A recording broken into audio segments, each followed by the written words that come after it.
सर्वसामान्यांच्या हक्काचा आवाज जागर जनस्थान। 9 कोटी रुपयांच्या आयात शुल्क चोरी प्रकरणी येवल्यातील कृष्ण इन्झाटेक प्रायव्हेट लिमिटेडच्या संचालकाला महसूल गुप्तवार्ता संचालनालयाने अटक केली आहे। महासंचालन महसूल गुप्तवार्ता संचालनालयाने नाशिकच्या येवल्यातील सम्राट विक्रम वर्मा याला चीनहून उच्च मूल्य प्रोटीन उत्पादने चुकीच्या प्रकारे जाहीर करून 9 कोटी रुपयांच्या आयात शुल्क चोरी प्रकरणी अटक केली आहे। डीआरआयने गोपनीय माहितीच्या आधारे तपास करत कृष्णा इन्झाटेक प्रायव्हेट लिमिटेड व collagen life science private limited या 2 कंपन्यांनी महागड्या न्यूट्रिशन प्रोडक्ट प्रोटीन व कॉलेजन पेप्टाइड्स यांना कमी शुल्काच्या ग्लायसिन या मालासारखे जाहीर करून शुल्क चोरी केल्याचा आरोप वर्मा यांच्यावर ठेवण्यात आलाय।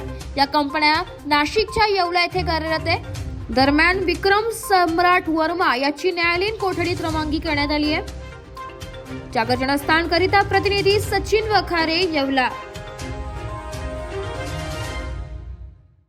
नाशिक महानगरपालिका सार्वजनिक आरोग्य विभागाच्या वतीने जाहीर निवेदन। शहरात वाढत्या तापमानामुळे उष्माघात अर्थात हीट स्ट्रोक होण्याची शक्यता नाकारता येत नाही। अशा वेळी उपचार न केल्यास डिहायड्रेशनमुळे मृत्यू ओढावू शकतो। म्हणूनच वाढत्या तापमानात फार वेळ कष्टाची कामे करणे टाळावे। उष्णता शोषून घेणारे काळ्या किंवा भडक रंगाचे कपडे वापरू नये। पाणी भरपूर प्यावे। बाहेर जाताना गॉगल्स, टोपी, छत्री इत्यादींचा वापर करावा। मळमळ, उलटी, थकवा येणे, ताप येणे अशी उष्माघाताची लक्षणे आढळल्यास त्वरित डॉक्टरांचा सल्ला घ्या। नाशिक महानगरपालिका नाशिकच्या वतीने जनहितार्थ प्रसारित।